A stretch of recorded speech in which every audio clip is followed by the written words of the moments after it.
ya pasamos a la última parte, que es la mesa redonda.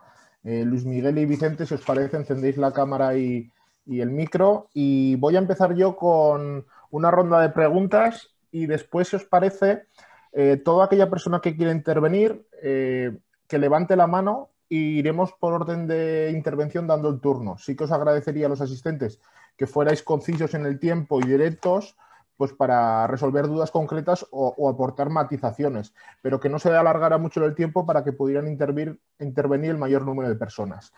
Yo, en primer lugar, quiero agradecer sobre todo a los tres ponentes el desarrollo que ha tenido el seminario, ¿no? Ha sido un seminario no solo de agricultores, viendo un poco el perfil y los nombres que hemos ido viendo en las inscripciones, pues hay mucha rama de investigación que creo que tenemos que ir de la mano, hay mucha rama de agricultor, de asesor técnico, y creo que aquí se puede llevar, se ha podido generar mucha información del enfoque que hay que darle a la agricultura de conservación, pero sobre todo ahí está la clave, en el enfoque y cómo pensar. Yo creo que si algo resumiría el seminario sería eso, el enfoque que nos han dado los tres ponentes de cómo tenemos que enfocar las cosas de una manera diferente si queremos entrar dentro de la agricultura de conservación. La primera pregunta que le voy a lanzar es evidente a Vicente. En Agracon tenemos un lema, una filosofía muy interiorizada, que es la siguiente, que siempre lo decimos: no se trata de trabajar el suelo, sino que el suelo trabaje para nosotros, pero debemos darle las condiciones adecuadas. Claro, cuando lanzas este lema a agricultores convencionales les explota la cabeza, porque dicen, toda la vida me han dicho que tengo que trabajar. La agricultura, los 2000 años hacia atrás, desde la invención del arado romano, no ha tenido evolución en el manejo de suelo.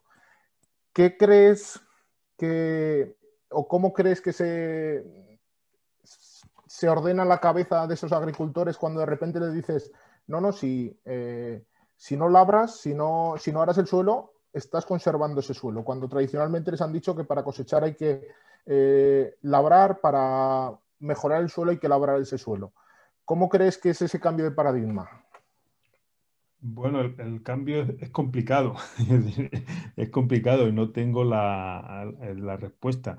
De hecho, en las fases estas de mi experiencia que he tratado de comentar, cuando eres joven y empiezas, no entiendes que los demás no vean los beneficios de una técnica que tú ves claramente, ¿no? Entonces, al final, no es una cuestión, de conocimiento científico, como digo, es una cuestión de psicología.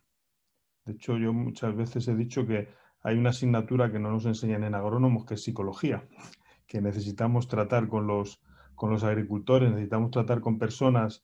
Entonces, es esa experiencia, lo que decía Daniel, de que era muy empático con los agricultores, pues eso realmente es lo que te hace conectar y ver y entender los problemas.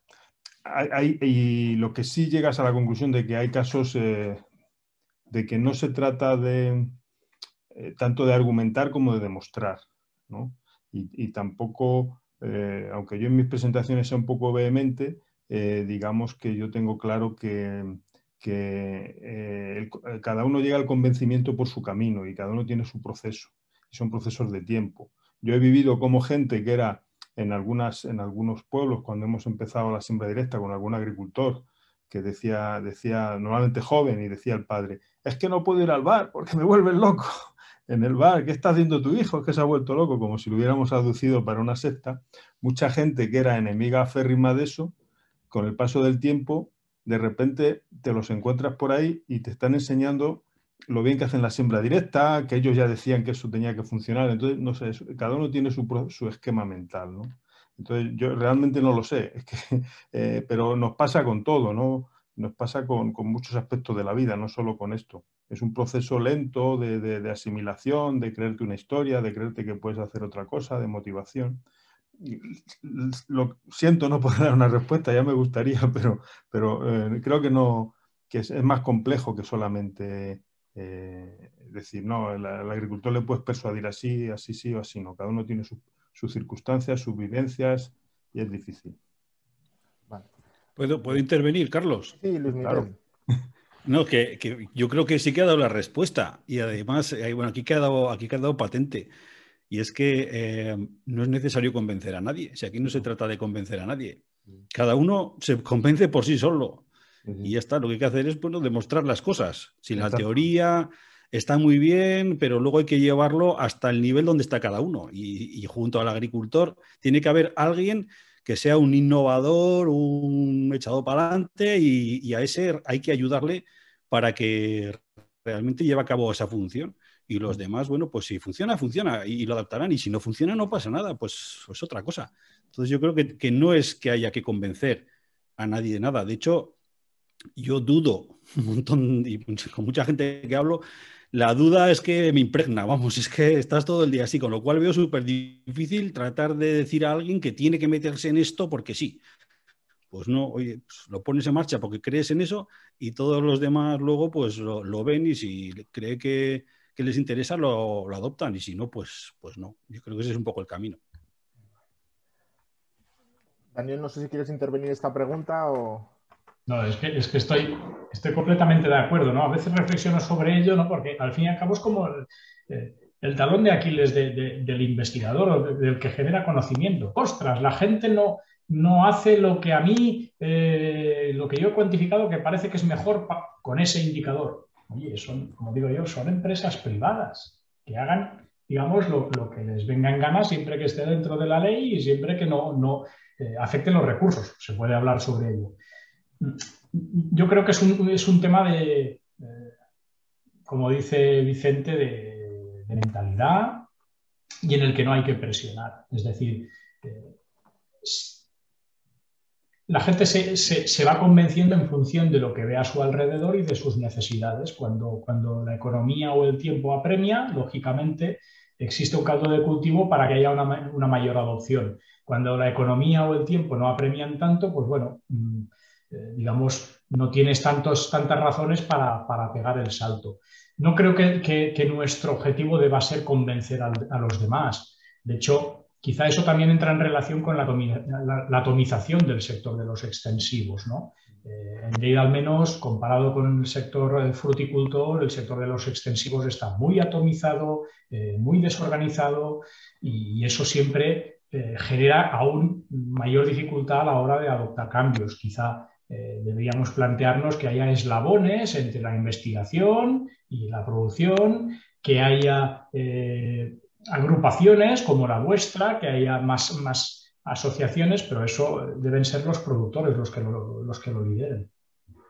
Yo, si me permitís, yo sacaría también una conclusión inversa, porque, como sabéis, hay una característica psicológica humana que es el sesgo de confirmación, y es que todos damos credibilidad a lo que queremos creer y normalmente cuestionamos lo que no intuitivamente no nos gusta, en fútbol, en política, en todo, ¿no? Entonces, lo mismo que no entendemos cómo otras personas no ven lo bueno que pueden ser las técnicas que estamos desarrollando, también tenemos que tener esa precaución de no caer nosotros en lo mismo, de decir, es que estamos haciendo lo mejor de lo mejor y estar cerrados a incorporar otro tipo de innovaciones, otro tipo de planteamientos que pueden surgir en cualquier momento, que están surgiendo, o sea, que tenemos que tener esa mentalidad abierta y ser autocríticos también con lo que hacemos, ¿eh? Entonces, creo que por eso el tema de persuadir o de convencer es más bien de demostrar y de dar tiempo a que la gente, cada uno y nosotros mismos, estar abiertos y ser críticos con lo que hacemos y receptivos con lo que viene de fuera, de otros modelos de producción o de otras alternativas, de otras tecnologías. Sí, ahí yo creo que le has dado un poco también la clave, Vicente, es que cada persona tiene su tiempo y luego también es interesante pues, que haya compañeros de viaje, sean Sí. asociaciones como Asalbac o Agracón o cualquier otro referente que puedas tener en la zona, el agricultor vecino. Al final todo es algo De hecho, nuevo, pues necesitas a alguien que te guíe también un poco. De hecho, las asociaciones se crearon así por esa necesidad, ¿no? Porque siempre había alguien que empezaba, estaba solo, se encontraba con otro que estaba empezando y era una manera, era como surgieron, ¿no? Por la necesidad de tener unos grupos próximos de compartir experiencias y y de decir, oye, no soy yo el único loco que está haciendo una cosa que no hace nadie, que al principio era así, ¿eh? Al principio nos conocíamos todos. Para mí la mejor evaluación de que la siembra directa se iba adoptando es que iba por la carretera o por algún camino y veía parcelas de siembra directa que no sabía de quién eran. Al principio sabías todas las que había, quién era y todo esto, y ahora dices, joder, vas por el campo y dices, bueno, ahí siembra directa y no sabes de quién es. Entonces, sí que es cierto que al principio esa necesidad, y fue el germen de las asociaciones, clarísimamente. Vale. Por ir siguiendo, lanzo otra pregunta, se la lanzo a Luis Miguel, pero la podéis responder todos. La agricultura de conservación, como hemos visto, tiene es una serie de suma de herramientas que está generando una serie de beneficios ambientales, como hemos hablado de la reducción de la erosión, fijación de carbono, mejora de la rentabilidad económica. Y una de esas herramientas necesarias a día de hoy es la materia activa del glifosato. Desde tu punto de vista, Luis Miguel, y el resto, hablando otra vez de enfoque, ¿qué enfoque debería tener la administración, tanto la europea como en el caso del Ministerio, sobre la renovación o la retirada en esa decisión que tiene que tomar en diciembre de 2022?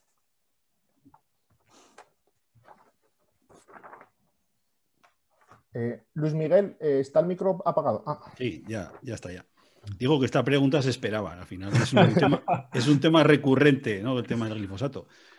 Bueno, yo no lo he nombrado, no sé si lo he nombrado en la presentación una vez, pero no lo he puesto específicamente aposta, o sea, no lo he incluido. Y no lo he incluido no por nada, porque de vergüenza de hablar, porque no quiera citarlo, sino porque creo que, al menos para mí, no tiene esa importancia que otros le quieren dar. Y vas leyendo bibliografía, te basas un poco en todos los fundamentos científico-técnicos que hay.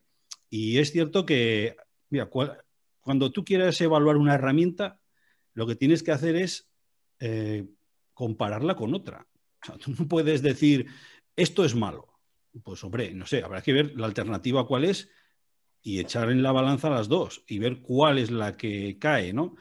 Yo creo que hay que analizarlo de esa manera. Entonces, puede que en algunas situaciones no haga falta utilizar ni glifosato, ni herbicidas, ni nada, pero en otras igual sí. O sea, tenemos una batería de herramientas y en función de la situación en la que estemos, del ambiente en el que estemos, de los medios de producción que tengamos, de los cultivos que estemos produciendo, pues igual resulta que hay que utilizar unas y en otros casos pues habrá que utilizar otras.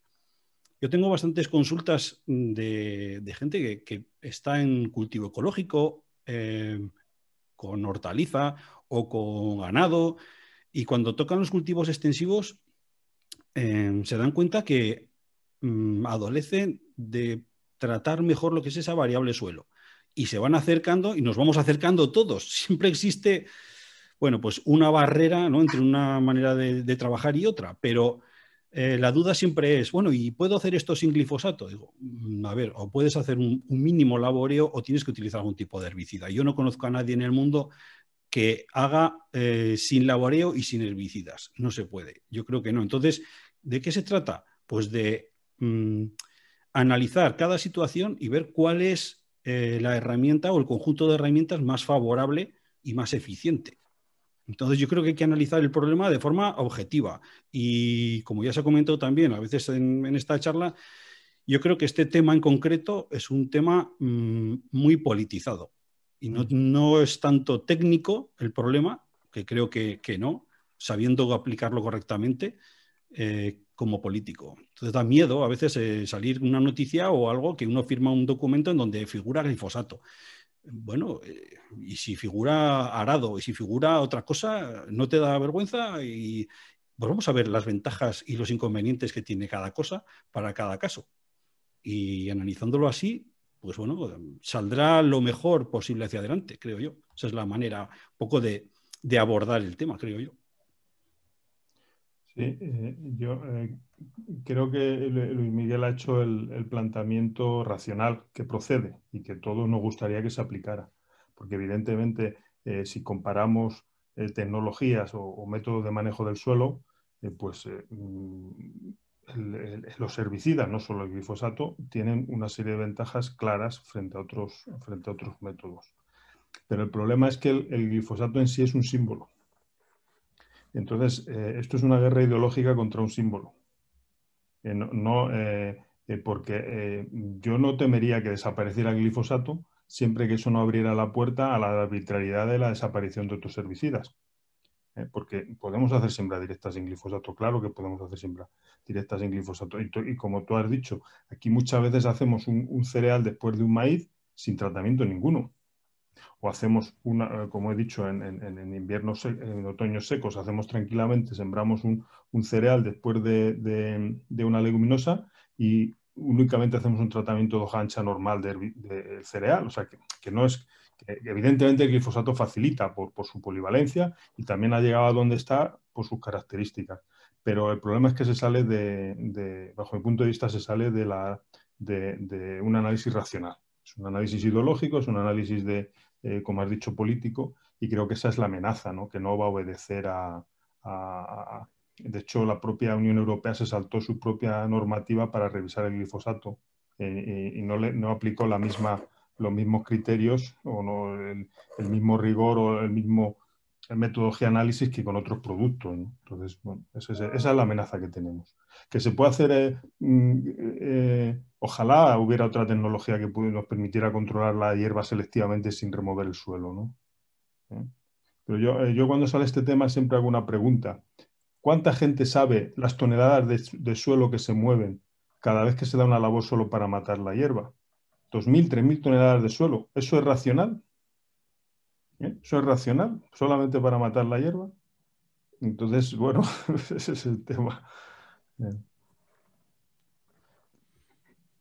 Yo creo que desde el punto de vista de la investigación y concretamente aquí en España, sobre todo la dedicada a la siembra directa y en los secanos, el error, no, bueno, el error, la elección que se ha cometido es, dejar que vengan las cosas. Yo creo que en esto hemos sido lentos, es decir, deberíamos, me incluyo, aunque soy joven, pero bueno, también es parte de mi culpa, deberíamos haber pedaleado más en la búsqueda de alternativas y la cuantificación de su coste, ¿no? Es decir, alternativas eficaces y al mismo precio, pues no tengo muy claro que las haya, probablemente no, porque si no, y habría productores que las estarían utilizando, pero deberíamos investigar en qué podemos hacer, si eso acaba, digamos, prohibiéndose y a qué coste de erosión, a qué coste de reducción de producción en el caso de los secanos más áridos por pérdida de agua del suelo, etcétera, etcétera. Y hasta donde yo sé, y no conozco todo lo que se hace ni mucho menos, en esto estamos siendo lentos.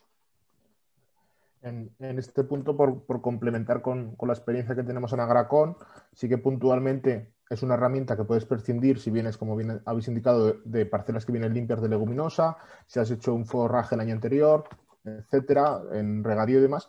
Pero yo sobre todo veo la visión a largo plazo, que es el no tener esa herramienta hace que a largo plazo el sistema, por no poder hacer ese buen control en presiembra, si no haces un laboreo, tengas que empezar a dispararse los usos en preemergencia y posemergencia, cuando es más que conocido cómo se van reduciendo las eficacias de esos controles cuando son selectivos, ¿no? Entonces, el quererte cargar una herramienta nos puede llevar y seguramente llevaría a un incremento de usos de otro tipo de herbicidas. Es decir, quitamos una parte de la mesa pensando que hemos solucionado todo y se nos cae la mesa. Y eso es un poco el enfoque y lo que vemos. Para ir ya entrando en otra dinámica, Daniel, como ha sido el último, ¿hay alguna pregunta en preguntas y respuestas si las quieres contestar para que esas preguntas queden respondidas? Y llevamos por las personas que han ido levantando la mano. Toda aquella persona que quiera intervenir que vaya levantando la mano. Entonces, ahora voy a ir permitiendo hablar uno por uno. Entonces, no se va a encender la cámara, solo el micro. El primero va a ser Juan Carlos Gallego. Juan Carlos, tendrás que aceptar el micro y podrás intervenir. A ver, creo que ya estoy. Sí, Juan Carlos. Sí, hola, buenas tardes. Buenas tardes a todos y saludos a un amigo que tengo por ahí. A ver, quiero ser rápido. No quisiera empezar a meterme con los intervinientes, pero me toca. Don Vicente Bodas, creo que su intervención es la que más me ha gustado porque ha dado ahí a los que están contra la química por ideología Los demás habéis tenido un poco más de recato y bravo por eso. Yo soy de los que están todo el día dando caña con esto en Twitter y donde me dejan. A ver, pero don Vicente, ya leí su misma teoría sobre los topillos y la siembra directa en la revista Tierras, creo que fue en un monográfico sobre siembra directa, y le tengo que volver a decir que está usted equivocado. Lamentablemente está muy relacionado la falta de remoción del suelo con la proliferación de topillos. No hace falta que nos explique lo de los ciclos, las plagas cíclicas y todo eso, porque es cierto que el no laboreo favorece la plaga de topillos, no hay por qué negarlo, y por lo demás su charla ha estado muy bien. Nada más. Gracias. Muy bien. Vamos, yo no niego que el tener el suelo sin tocar le sea más cómodo a los topillos. Eso está claro. Lo que sí que, y he contestado en el chat alguna pregunta al respecto, no hay que confundir el topillo, que es Microtus arvalis, el que causa las poblaciones, con otras especies de topillos que podemos encontrar por el resto de España, ¿vale? Lo que sí es cierto, y eso tenemos que tenerlo en cuenta para su manejo, yo no sé cuál es la solución. Afortunadamente ese problema no le tenemos en el sur de España porque Microtus arvalis es de la zona norte. Aquí tenemos otras especies de topillos. Pero ese topillo, esa especie, está conocida, los ciclos explosivos de la población que ocurren periódicamente con independencia del manejo que haya. Que evidentemente el topillo prefiera una parcela que no se mueve a una parcela que se labra, eso es obvio, es como los conejos. Eso yo no lo cuestiono. Pero no sé si la solución del topillo es labrar, creo que no. Creo que hay que monitorizar la plaga y hay que entender mejor la biología. Y yo en alguna vez que me ha tocado compartir experiencias con la gente de la Asociación Vallisoletana, de ABAC, que hemos sacado este tema, yo en alguna presentación he mostrado unas capturas de pantalla de la Enciclopedia de Fauna Ibérica de Félix Rodríguez de la Fuente de los años 70, donde hablaba que entonces no existía la siembra directa y hablaba de las plagas de topillo, por tener una referencia concreta, ¿no?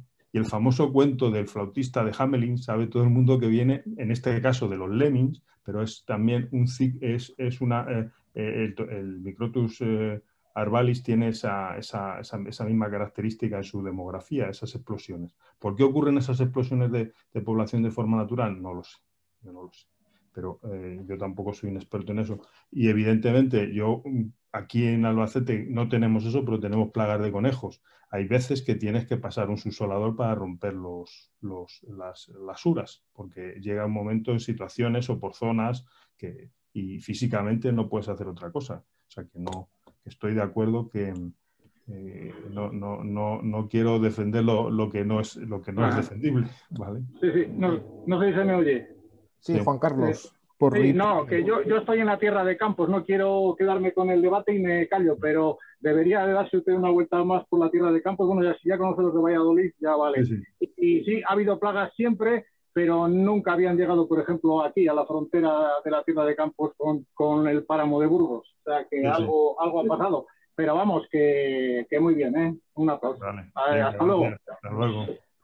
Aquí desde Agracon, un poco con este tema, complementar el tema de cómo enfocar el topillo. El topillo, el destruir las toperas puede ser un paliativo para no ponérselo tan fácil, pero hay agricultores de Agracon que el año pasado, por esta fecha, los estuvimos visitando en Segovia, que están poniendo el tema de cajas nido. En Castilla y León se hizo un programa concreto para este tema, para potenciar el que haya cajas nido para que se asienten aves rapaces y de esa manera puedan hacer un control biológico. Es algo que puede ser interesante. Si os metéis en el YouTube de Agracon vais a encontrar vídeos un poco explicando esto y experiencias. Y desde aquí en Aragón lo estamos potenciando para que la gente las pueda ir colocando. Pasamos al siguiente. Josep María Rico, te abro el micro. Vale. Josep María, tendrás que encender el micro si quieres intervenir.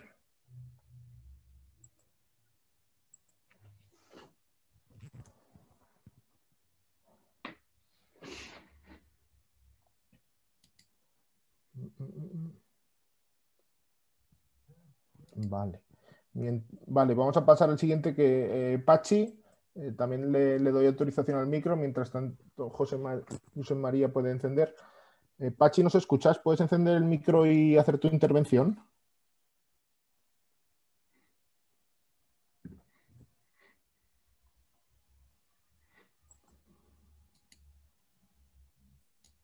Vale.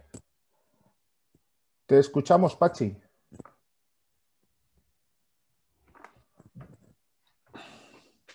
Vale, pues no sé, ¿alguien más que quiera levantar la mano? No sé si estas dos personas pueden, les interesa hablar o han levantado la mano por error.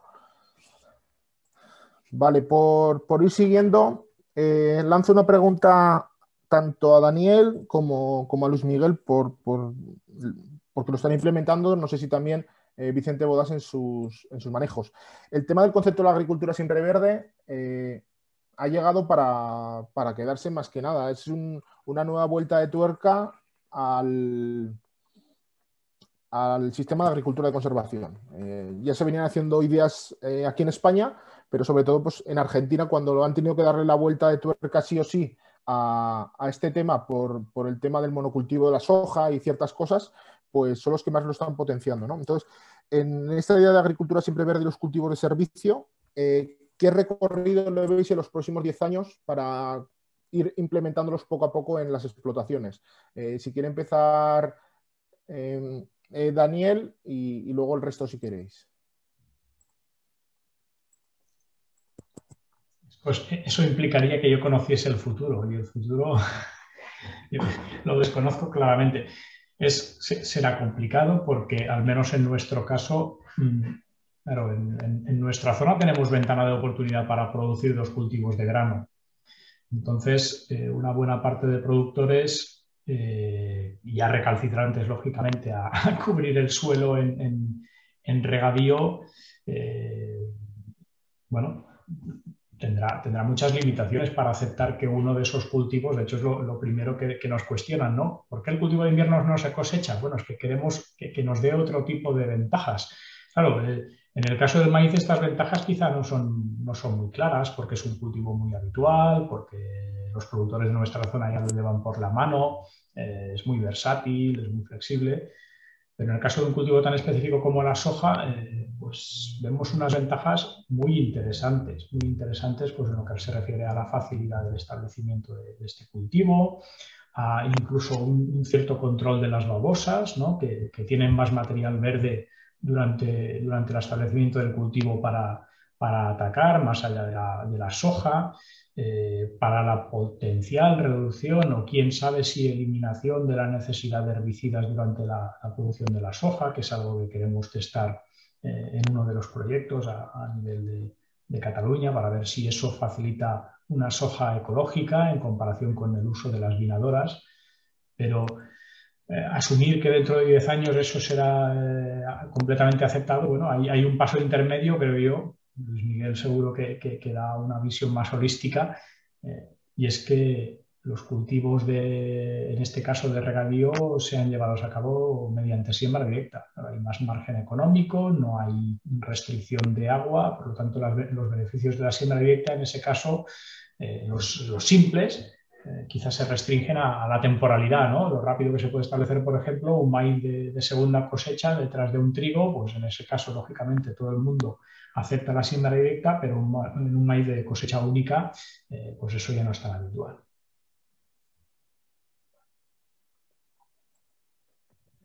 Bien, yo creo que es el camino, me parece a mí. O sea, al final, todo lo que sea, según los principios que hemos comentado aquí ya varias veces, todo lo que sea tener plantas y raíces vivas, incorporando carbono al suelo, mejorando la estructura durante más tiempo, pues mejor. La solución, pues la solución dependerá de cada lugar, de cada manejo. En la zona, por ejemplo, donde puedo estar yo, un secano, con una época del año con déficit hídrico, pues bueno, pues hay que aprovechar lo que es la vegetación espontánea, como hacéis también en Aragón, ¿no? No he puesto alguna experiencia que hemos tenido también aquí a la hora de sembrar a voleo cubiertas vegetales al final del ciclo del cereal de invierno, por ejemplo. Y eso es un planteamiento que no se ve mucho por ahí, pues para que se implante justo antes y cuando ya se cosecha, pues esté ya la cubierta implantada. Bueno, lo cierto es que tuvimos éxito en lo que es la siembra, la germinación y la nascencia, pero el cultivo principal, vamos, es que la limitación es el agua. Entonces, si no tenemos agua suficiente, el cultivo principal pues evapotranspira todo lo que hay, todo el agua que hay, aparte del sombreo que hace, porque no puedes retrasar mucho la siembra porque si no ya no llueve. Es muy complicado, o sea, es muy difícil. O vas a un cultivo de primavera-verano como tal, o si no, lo que haces es aprovechar la vegetación espontánea.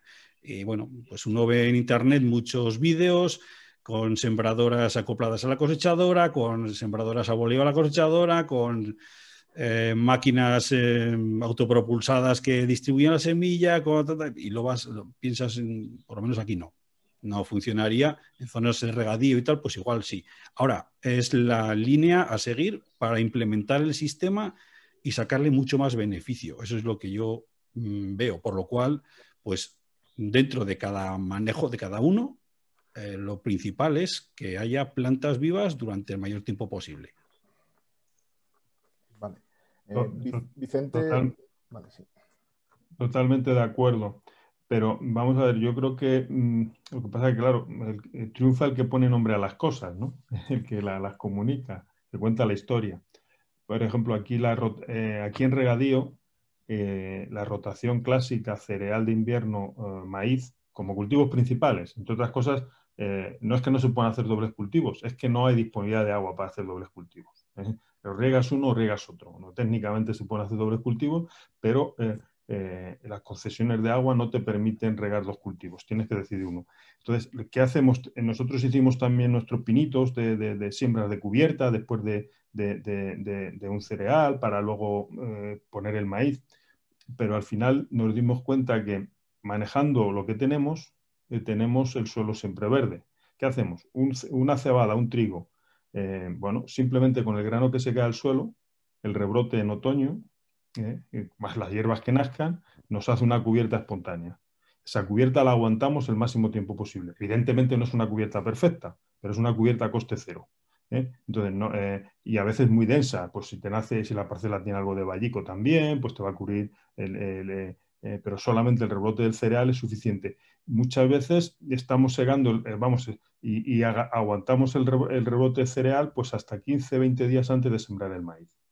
Se trata y en el secano evidentemente está el tema del balance hídrico, pero cuando una parcela tiene que quedar parada en invierno siempre le dejamos la hierba que suele ser abundante, siempre le dejamos la hierba y tenemos unas especies increíblemente adaptadas para aprovechar los veranos secos, que son la denostadas al sol, y la coniza y el Heliotropum, que dicen, sí, ¿el balance hídrico va a agotar el suelo durante el verano? Pues lógicamente sí, pero en el caso de aquí, de La Mancha, que tenemos suelos con muy poca capacidad de almacenamiento de agua porque son muy poco profundos, digamos, su capacidad de almacenamiento de agua útil no suele superar los 120 milímetros. Si en un otoño-invierno no nos caen 120 milímetros para recargar toda la capacidad de almacenamiento de agua, tenemos un desastre. Entonces, pues dejamos las cubiertas, dejamos la hierba espontánea, que es lo que podemos hacer es preferible tener hierba, aunque sea tan desagradable como es una salsola cubriendo el suelo en verano, que tener un suelo totalmente desnudo y arrasado. Vale, tenemos aquí levantando la mano. Carlos, sí.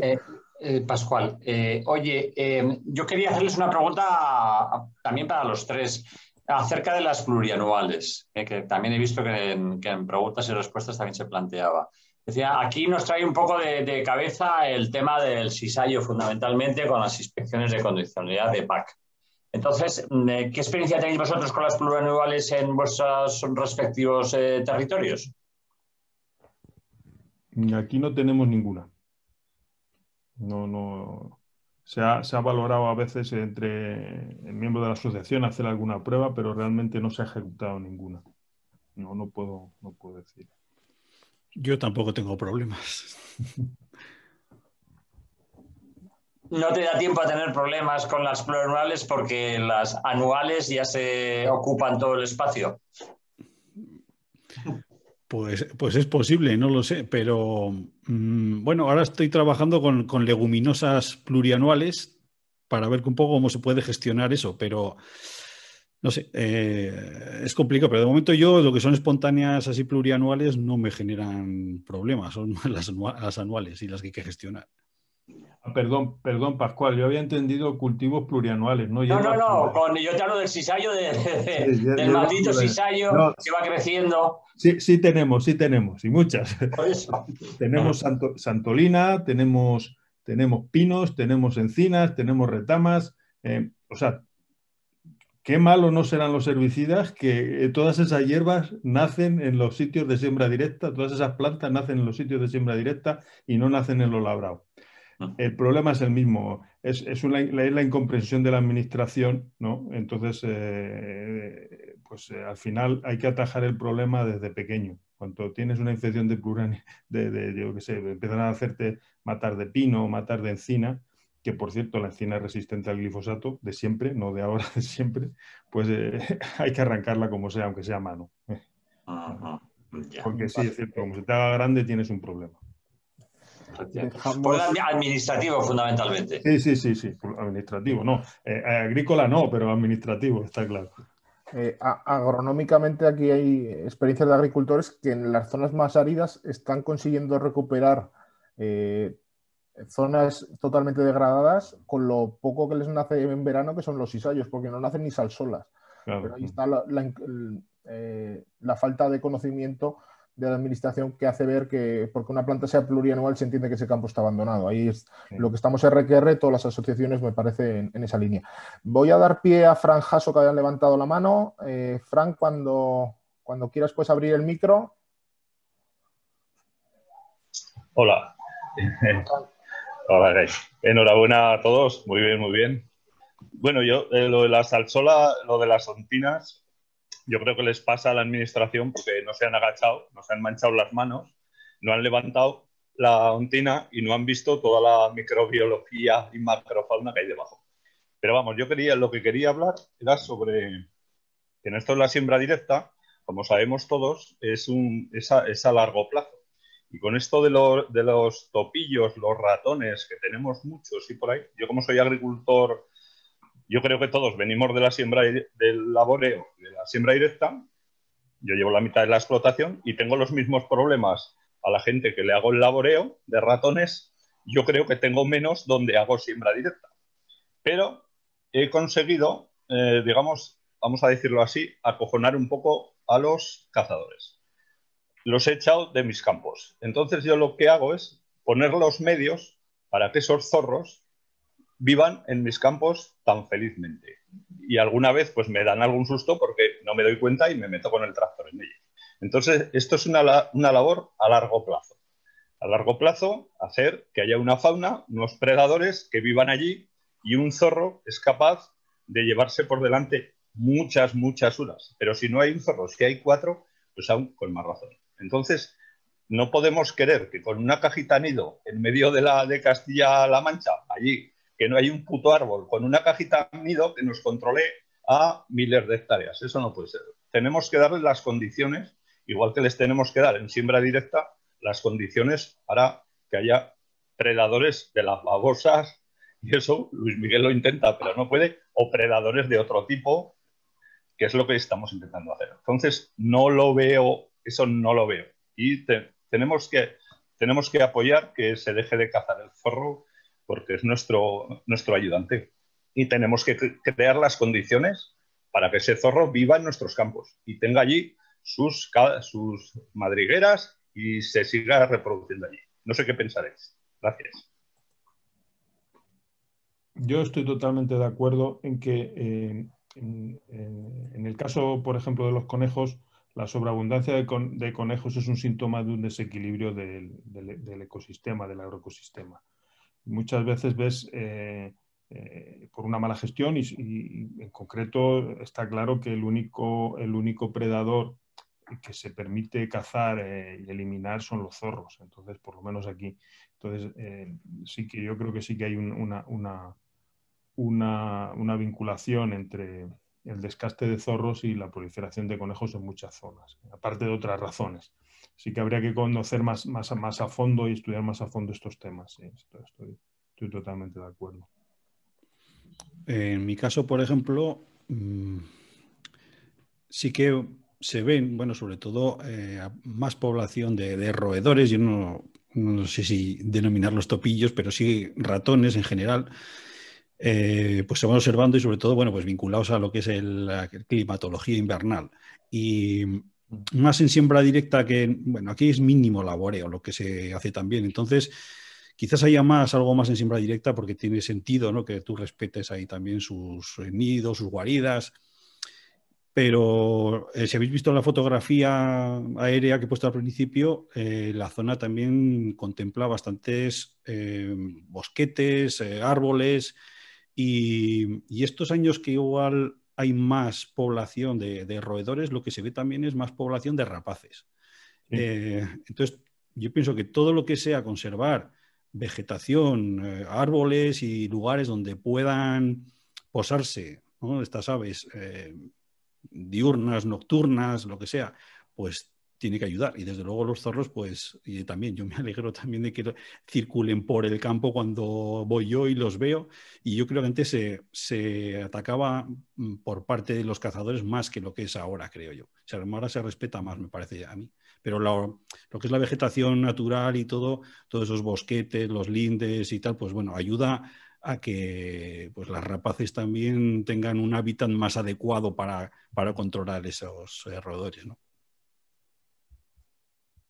En nuestra zona de regadíos de Lleida yo creo que representan un problema mayor los conejos y los jabalíes. Ahora es un problema enorme en todo Cataluña y en concreto en las zonas de regadío están muy antropizadas y no creo que vaya a ser fácil que los enemigos naturales consigan controlar ese tipo de mamíferos. Entonces, habrá que actuar de otros modos, pero realmente los productores están realmente preocupados y es un problema grave. Es un problema muy, muy grave actualmente.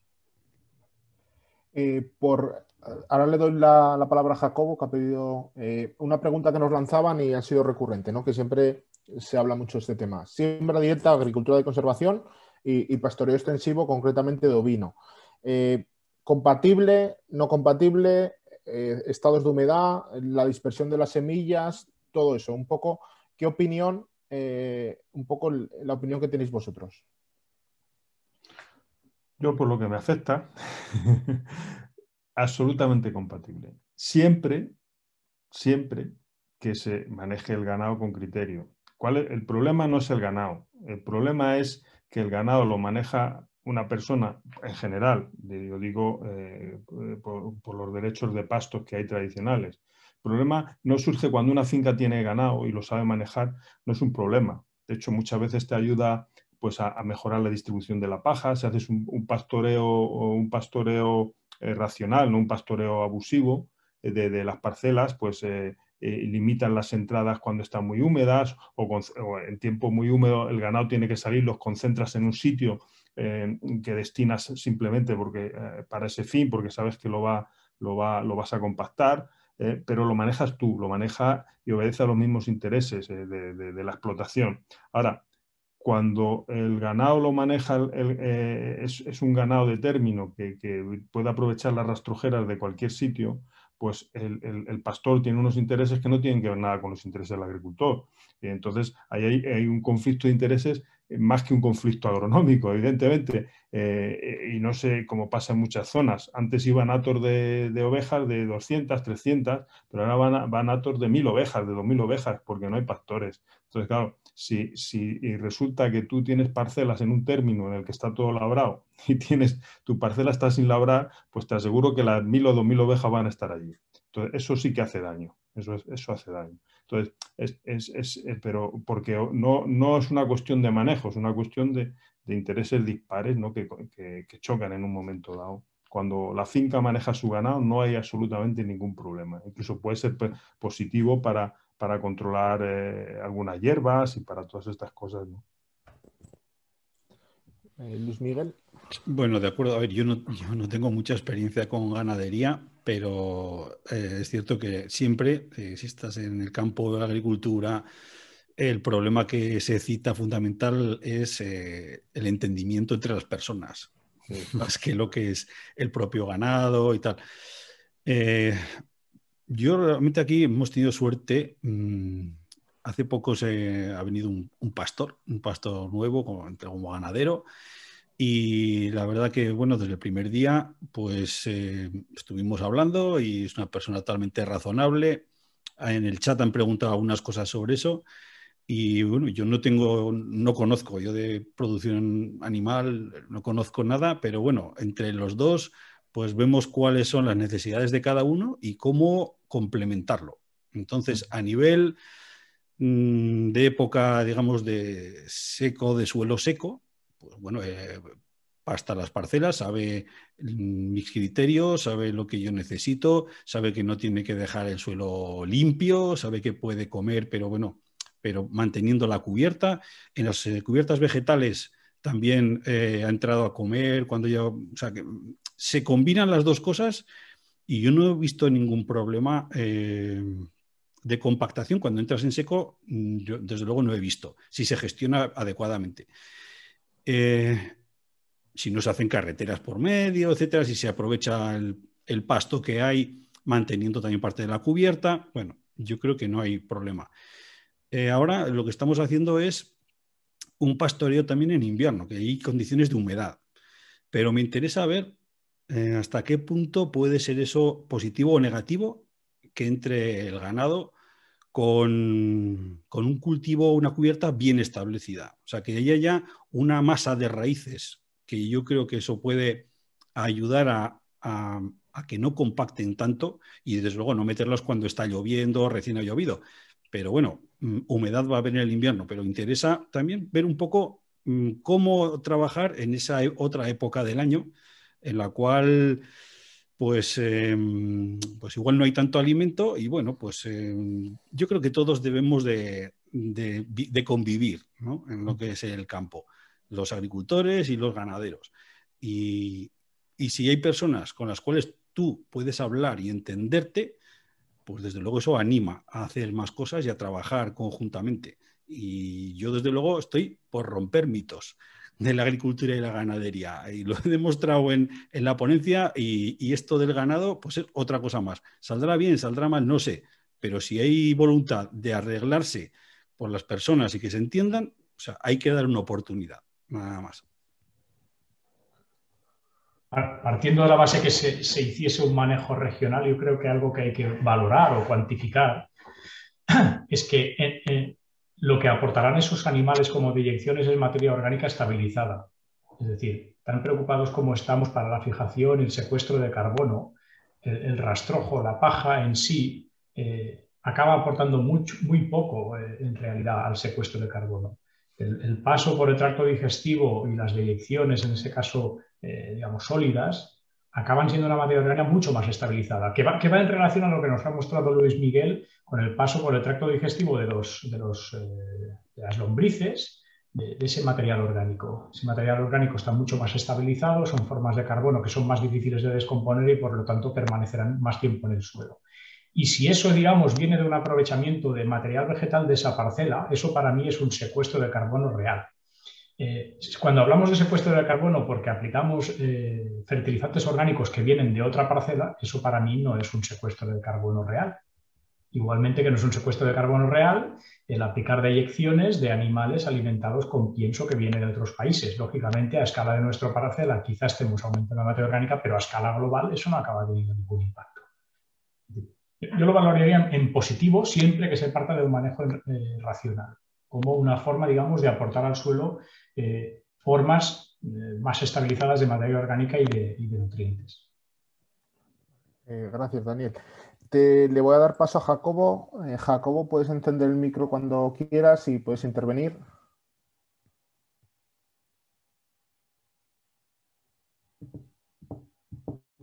Hola, Carlos, ¿se me oye?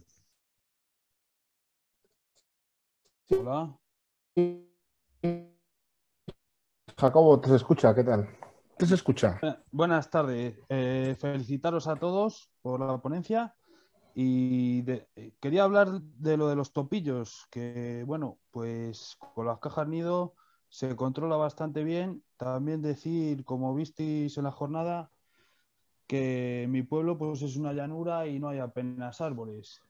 El pueblo de al lado, por ejemplo, Villovela, es más parecido a la zona de Luis Miguel y allí no tuvieron plaga de topillos, porque claro, con los árboles, pues las rapaces y todo eso, pues tienen refugio y les controlan. Y ya que ha salido lo del pastoreo, pues también comentar, nosotros en el regadío estuvimos varios años haciendo doble cultivo, centeno, maíz, y el centeno se le comían las ovejas a diente. Se hacía en mínimo laboreo hasta que ya empezamos con la siembra directa y se siguió haciendo en siembra directa igual. Se comía el centeno a diente y luego se sembraba maíz sobre eso. Y sin ningún problema, todo lo contrario. Cuando empezamos con la siembra directa, mejor todavía que con el mínimo laboreo. En laboreo también se hacía, pero había muchos problemas luego de atollarnos, también estaba la tierra un mes desde que se labraba hasta que sembraba, cuando lo hacíamos con vertedera. Vamos, que todo fue a mejor. Y sí que es compatible. También pastoreaban con cuidado de no entrar con mucha humedad. Siempre quedaba algo de rastrojo, no se hacían caminos. Y bueno, pues eso. Perfecto, Jacobo. Pues gracias por tu aportación. Jacobo es una de las personas que nos ha ayudado a elaborar estas fichas de divulgación de los topillos. Y si os metís en YouTube, como os comentaba, veréis entrevistas suyas dando sus experiencias sobre las cajas nido. Pues voy a dar paso también a Fran y daremos una pregunta más que había por el chat. Fran, si quieres intervenir, sí que te pediría que fuera breve. Sí, solo decirle a Daniel, preguntarle dónde se queda la investigación que hacéis, porque conocemos aquí, tenemos en Aula Day, tenemos a investigadores magníficos ahí abajo que hacen proyectos sobre siembra directa, que desconocemos todo Aragón. ¿Dónde se queda eso? ¿Por qué no nos llega a nosotros? Porque los hemos visto luego cuando hemos hecho algo con Agrajón, en alguna jornada, que ha venido una técnico a explicarnos cosas y decimos, pero bueno, ¿tú dónde estabas? Si os pasa eso a vosotros en Lérida, lo transmitís mejor, ¿por qué no nos llega a nosotros? ¿Dónde se queda eso? ¿No lo quieren? ¿Quién tiene eso la culpa? Yo ya sé que los políticos, pero quiero tu opinión. Gracias. ¿Dónde queda?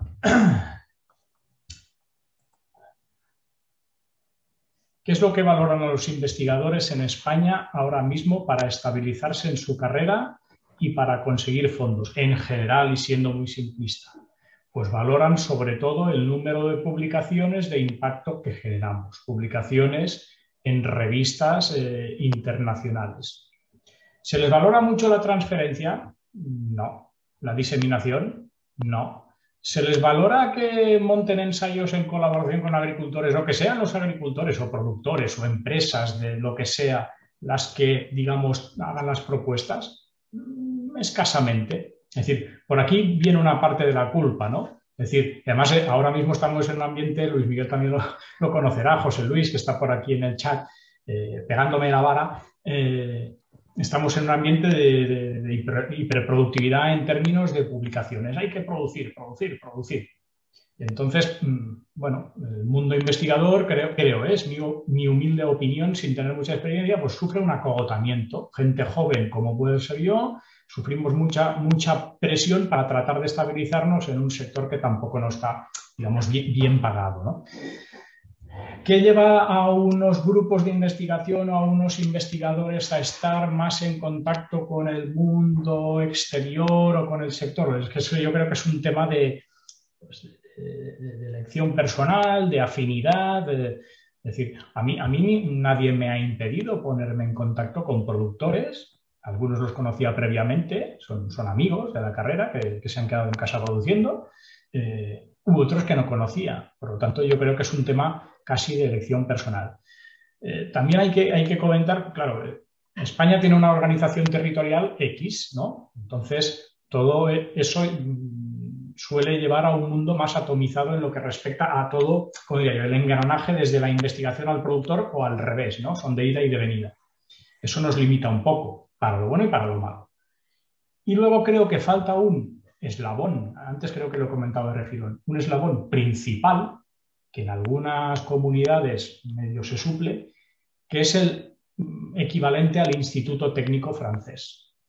Arbalis, Terres-Novia, en Francia, pongo ejemplo de Francia porque es el mundo que conozco porque he vivido ahí, tengo muchos contactos, colaboro activamente con ellos, con algunos de ellos.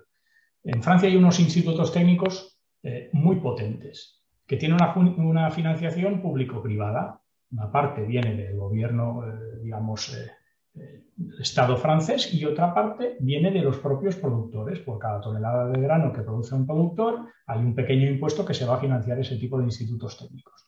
Y esos institutos técnicos no hacen investigación per se, hacen innovación. Cosas que, por ejemplo, investiga el INRA, las trasladan al productor. Ellos trasladan ese conocimiento y hacen muchas pruebas de campo. No tienen por qué ser un experimento científico midiendo la infinidad de cosas que tenemos que medir los que lo tratamos de publicar en una revista científica, pero hacen pruebas muy interesantes y de hecho tienen estaciones experimentales y experimentos muy interesantes. En siembra directa hay el de Bogneville, en el norte de Francia, que creo que es de finales de los 70. Es decir, en Francia ya se testaba la siembra directa, creo, antes de que en España la empezásemos a hacer en un ambiente mucho más árido. Entonces, sí, son diversas causas. Es decir, hay un tema personal, que al fin y al cabo es lo que rodea todo, de la afinidad que tiene uno, la empatía, las ganas de invertir tiempo en eso. Luego también hay investigadores que todos, digamos, nos ocurre un poco, que tienen un poco de miedo escénico, ¿no? De hablar con el mundo real, porque claro, el mundo real te pregunta cosas que no sabes. Yo sobre el pastoreo del ovino extensivo en mis ensayos o en Lleida, no tengo ni idea. Primero porque hay muy poco ovino ya. Y luego, pues, ¿por qué no tengo ni idea? Pero, bueno, no debe costar reconocerlo. Hay una parte del investigador o del profesor universitario que está, digamos, desgraciadamente encumbrado y ese contacto con el mundo real, pues creo que pues, le da cierto miedo, cierto... Y luego, es verdad también que no se le valora. Al que lo hace no se le valora, creo, debidamente. Pero todo va hacia ahí, es decir, las convocatorias, las convocatorias europeas de proyectos, por ejemplo, están haciendo mucho hincapié en lo que comentaba Luis Miguel, es decir, en la investigación colaborativa, participativa, en que sea el sector y no solo el productor el que defina lo que se va a investigar, el que aporte ideas. Y yo creo que eso es una de las vías, ¿no? Porque al fin y al cabo a nosotros se nos paga por encontrar soluciones para la sociedad. Pues claro, si no estamos en contacto con la sociedad, si no conocemos su problemática, un poco de empatía, ¿qué soluciones vamos a generar más allá que el garantizar nuestros salarios, el aumentar nuestros currículums, nuestros egos y, en el caso de los jóvenes, desgraciadamente, en encontrar un puesto de trabajo estable? Se nos está haciendo tarde, pero si os parece a los ponentes, yo seguiría continuando. Aguantan 120 personas, de tal manera que nadie se quede con dudas que quieren intervenir y que, como luego también va a quedar grabado, pues servirá para que cualquier persona lo pueda utilizar. Le voy a dar paso a Diana. Diana, puedes activar el micro e intervenir cuando tú quieras.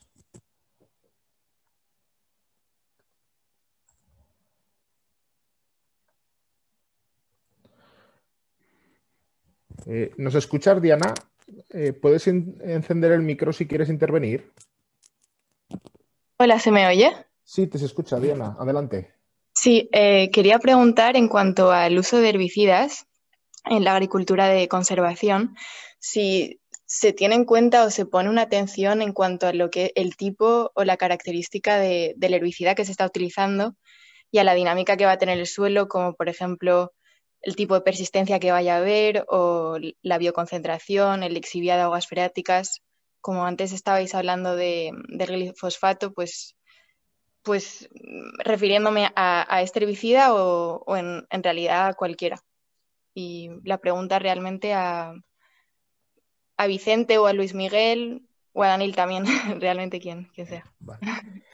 ¿Quién Gracias. se anima a entrar? Yo mismo. Vamos a ver, hay una cosa que a veces no queda, parece que la gente no, bueno, que no es muy que no está asumida.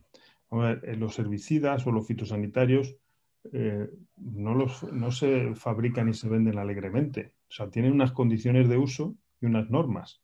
Entonces, en esas condiciones de uso van incluidas, van integradas pues, todos los temas que puedan estar relacionados con la peligrosidad, con la reiteración de tratamientos, con la remanencia en el suelo. Entonces, nadie puede vender un fitosanitario si no ha pasado por el registro, que es un proceso muy costoso. Es como un medicamento. Hay un prospecto que hay que seguir. Entonces, en la agricultura de conservación como en la agricultura convencional, el que usa un fitosanitario tiene que respetar las normas de uso del producto. Se supone que las normas de uso del producto están autorizadas, bueno, no se supone, es así, están visadas y autorizadas en este caso, ya a nivel europeo, y cuando lo usamos en esas condiciones, estamos haciendo el uso adecuado del producto. Eso por una parte. Cualquiera que compre un herbicida para usar sabe que tiene que respetar una norma de dosis, de momento de aplicación, de repetición de tratamientos y una serie de cosas. Y luego está la ética y el manejo racional del agricultor. O sea, porque nadie está en el campo viendo lo que tú haces.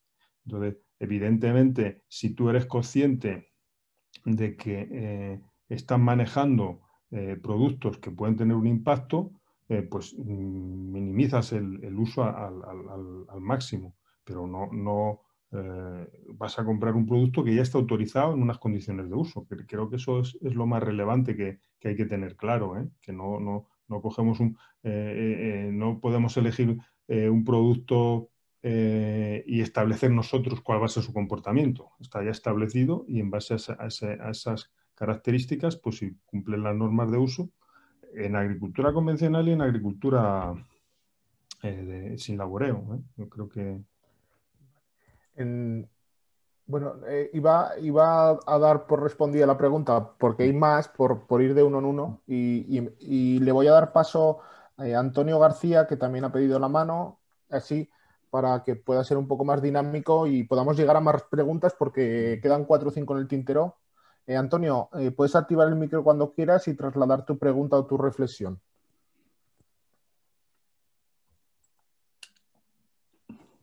Hola, ¿qué tal? Buenas tardes, ¿se me oye? Sí. Sí. Bueno, yo tengo que decir que soy amigo y conocido de Carlos y de Vicente y, por lo tanto, estoy a favor de todo lo que están diciendo. Nada, yo soy miembro de Salvat, entonces yo hago siembra directa y, sobre todo, pues unos cuantos temas que quiero tratar. Los depredadores que tenemos respecto a los conejos, que es el problema que tenemos nosotros y todo eso, pues que tenemos que luchar los agricultores por evitar de que se cace el zorro o que se cace todo el depredador que exista, cualquier rapaz que exista para ese tipo de fauna que nos está haciendo daño. Eso es un tema. La ganadería. Pertenezco también a la comisión de pastos de la localidad donde vivo. Pues igual, hay que poner en nuestro caso en concreto a los ganaderos, hablar con ellos y hay que intentar conseguir que ellos entiendan cómo estamos nosotros y nosotros entenderos a ellos. Y esto es una balanza. Hay que intentar que ellos vayan bien y nosotros bien. Sobre todo que haya contacto. Y, por supuesto, es la única forma de manejar la agricultura donde tenemos la obligación de a ellos dejarles que pasten nuestras parcelas. Y no, es la manera. Y consiguiendo que haya una balanza, iría todo bien. La siembra directa, por supuesto, es la única alternativa que queda a la agricultura. Todo lo que sea laborizar, todo lo que sea agricultura ecológica y todo eso, al final, a la larga, no es económicamente viable. Entonces hay que ver qué salidas tenemos para que la siembra directa vaya para adelante y que funcione. O sea, es que tenemos que luchar por eso. Los herbicidas, hemos hablado del glifosato, es el gran problema que tenemos si falla el glifosato, pero hay que amoldarse a los herbicidas que haya y hay que salir para adelante como sea, porque eso es la alternativa es que la siembra directa es la única forma de producir y respetando el medio ambiente. O sea que hay que amoldarse a lo que tengamos. Y sobre todo, hacernos oír. Tenemos que todo el mundo tenemos que hacernos oír, manifestarnos y decir que esto es así y que hay que colaborar todo el mundo. En este caso, en Asalvac tenemos a Miguel Barnuevo, que está en el Consejo Europeo luchando por la siembra directa. Entonces, eso, todo el mundo colaborar para que nos hagamos oír. Así que espero que con eso haya quedado todo claro. Gracias, Antonio, por tu reflexión. Vale, allí había otra de las preguntas que era la siguiente, es ¿qué reflexión hacéis o qué posibilidades puede haber de valorar la agricultura de conservación dentro de los llamados bonos de carbono?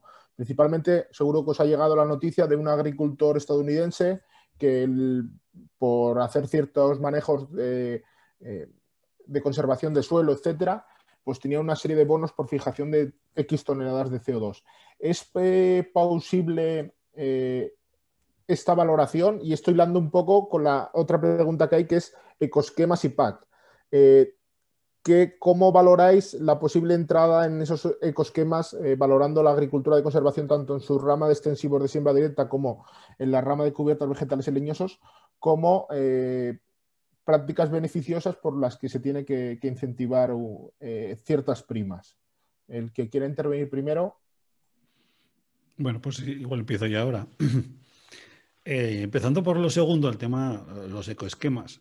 Pero si es que yo lo que veo, aunque está todavía todo en plan de borrador y tal, que las técnicas que se pueden utilizar en siembra directa, si es que se valorizan para otros cultivos, ¿no?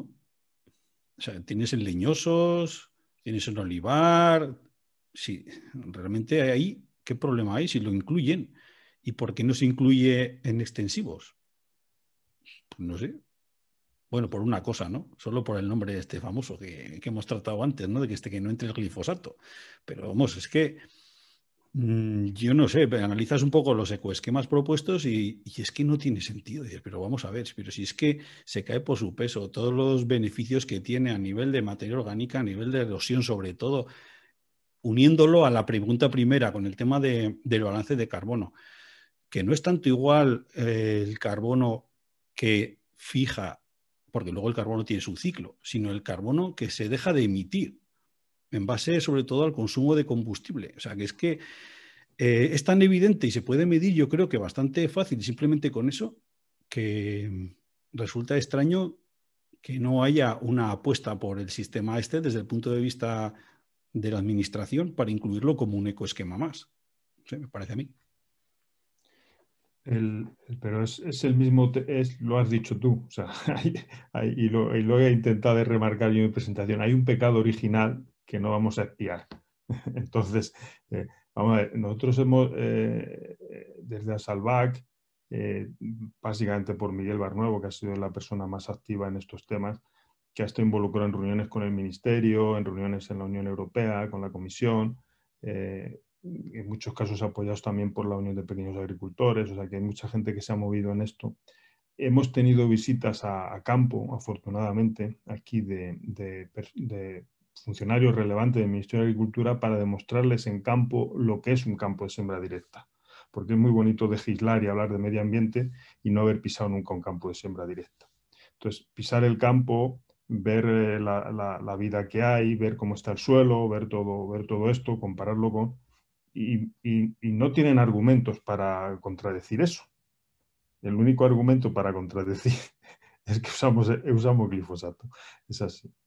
Respecto al carbono, pues es complicado lo del carbono, es complicado. Bueno, y Daniel ya ha apuntado algunas cosas, porque hay una materia orgánica lábil que se descompone muy rápido, que son los restos vegetales que dejamos en superficie, pero realmente donde queda el carbono fijado es en el humus estable, que es el que al final te determinan los análisis, ¿no?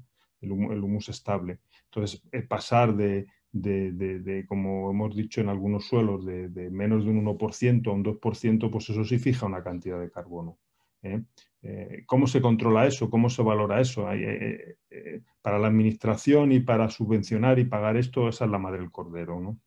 Porque imaginaros que se puede dar esa paradoja y se va a dar en algunos ecoesquemas, no necesariamente en el de carbono, sino si es que surge, que te dicen te vamos a pagar por incrementar o te puedes acoger un ecoesquema si incrementas tu contenido de materia orgánica y tú ya lo tienes alto. Entonces vas a salir perjudicado. Te quiero decir, es que vamos a ver, están hablando de los lindes, de dejar lindes para polinizadores y tal.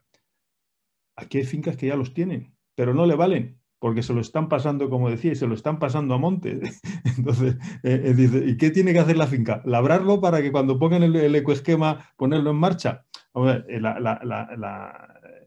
lo que le preocupa a la administración cuando toma estas medidas son dos cosas: que no se le escapen los fondos y poderlo controlar de una manera operativa rápida. Entonces, muchas de las medidas que vemos irracionales desde fuera obedecen a una lógica que no es la del agricultor, no es la de la gente que estamos en el campo. Obedece a una lógica de control, a una lógica de controlar los fondos que tienen disponibles. Entonces vemos auténticas barbaridades, ¿no? Y hay muchos ejemplos, ¿no? Como es las medidas contra la erosión del suelo de Castilla-La Mancha, que te dice que labres el suelo. Es decir, en la normativa contra la erosión hay unos momentos que te dice que tienes que labrar el suelo. Dice, ¿pero qué me está usted diciendo? Entonces, ¿de qué estamos luchando contra la erosión o no? Entonces, creo que este es un mundo complicado, todo este de las normativas, y yo al final llego siempre a la misma conclusión. Esto no deja de ser una reflexión personal. Yo no quiero muchas ayudas, pero quiero que no me pongan obstáculos. Y prefiero sacrificar algunas ayudas a que no pongan demasiados obstáculos.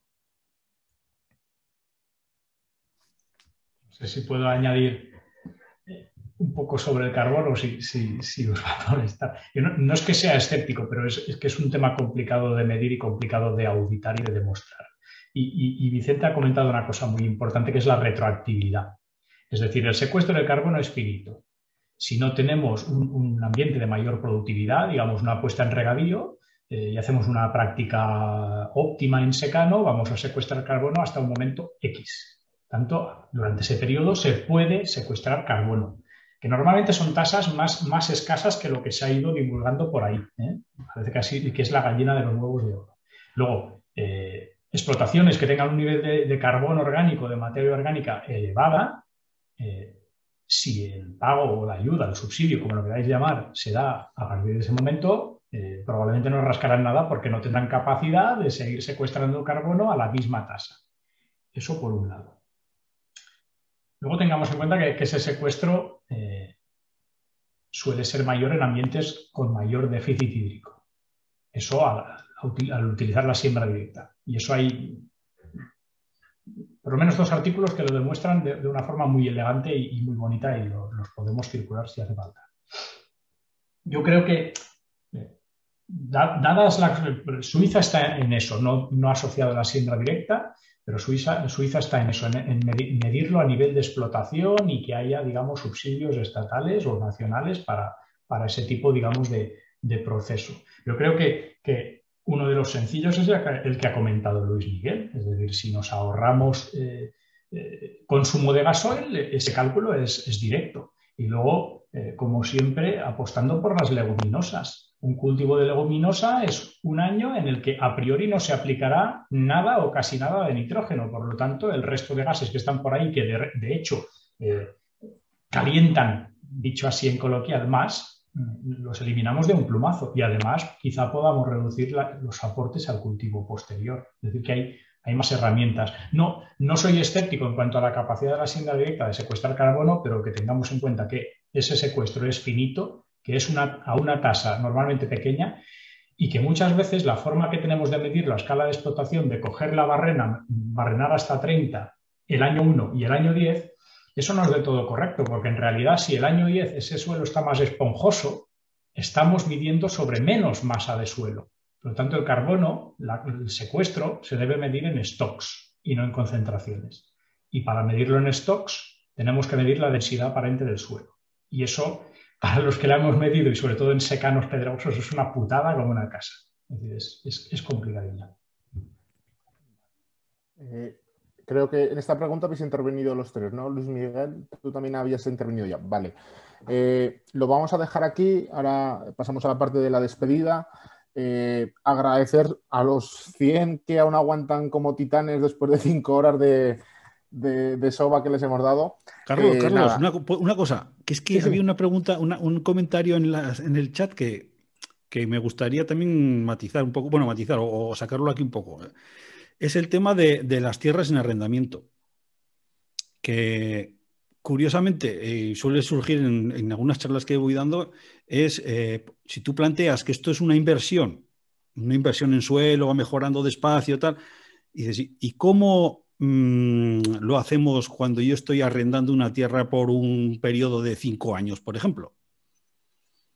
Eso es otra cuestión que también igual merecería la pena darle vueltas, ¿no? ¿Cómo le convences a tu arrendatario que realmente merece la pena lo que estás haciendo y le estás dando valor a su patrimonio? Es complicado, pero bueno, no quería dejar pasar tampoco sin comentarlo por lo menos porque me ha parecido interesante lo que venía en el chat. Vale, perfecto, Luis. Pues yo, antes de dar paso a Pascual, el presidente, deciros que mañana pasado a los inscritos se les va a mandar un email con una encuesta para valorar esto. Es una encuesta que hay que hacer porque es una ayuda cofinanciada, como hemos dicho al principio. También añadiremos una parte opcional para que valoréis un poco más a la parte de Agracon y también aquellas personas que crean interesante la asociación y se quieren interesar más por ella, pues nos pueden dejar ahí sus datos de contacto si quieren, opcionalmente, y nos ponemos en contacto con ellos. Yo, por mi parte, también anunciaros que en septiembre tenemos un segundo seminario, ya lo estamos trabajando. La temática no la podemos anunciar porque no está cerrada, pero esperamos que sea igual de interesante que en este, tenga la misma afluencia de gente y que sea igual de dinámico. Nada más, agradecer a los ponentes. Para mí ha sido una tarde muy, muy productiva. Yo creo que nos están llegando anotaciones de los socios que se han quedado con muy buenas sensaciones. Y lo que decimos siempre, estar 4 horas delante del ordenador o en un campo no es perder el tiempo, es la mejor inversión que hay siempre. Invertir en conocimiento y experiencias te hace cambiar radicalmente muchas cosas. Siempre decimos en las charlas, que nos ha hablado hoy aquí. Corregir el pH del agua del tratamiento del glifosato en presiembra en 100 hectáreas se traduce en una reducción de 500 euros. Yo lo digo siempre, en una charla que hablamos solo de eso, solo por haber ido te ahorras 500 euros. Vale la pena siempre el conocimiento y hay que sumar. Pascual, te doy paso y te dejo a ti la despedida. Bueno, nada, simplemente pues agradecer a todos los asistentes, a los 112 que están en estos momentos aguantando como leones y a todos los que han estado previamente, que su asistencia, y comunicaros que en Agracon, si por algo nos destacamos es porque fomentamos la transferencia de conocimiento entre los socios y animaros a los que no sois socios a que por un módico precio os hagáis socios de esta asociación que sin duda no os arrepentiréis. Y a los ponentes simplemente decirles una cosa, que han superado con creces las expectativas creadas sobre su asistencia previamente y que muchas gracias y enhorabuena por la magnífica exposición que habéis hecho cada uno y por esta ronda de preguntas final que siempre es muy... Es el remate final que deja un magnífico sabor de boca. Muchas gracias. No va a haber aplauso, pero imaginaros que esto fuera un gran aplauso virtual. Y muchas gracias a todos. Gracias. Hasta luego. Pues gracias, encantado. Adiós, gracias. Que vaya bien.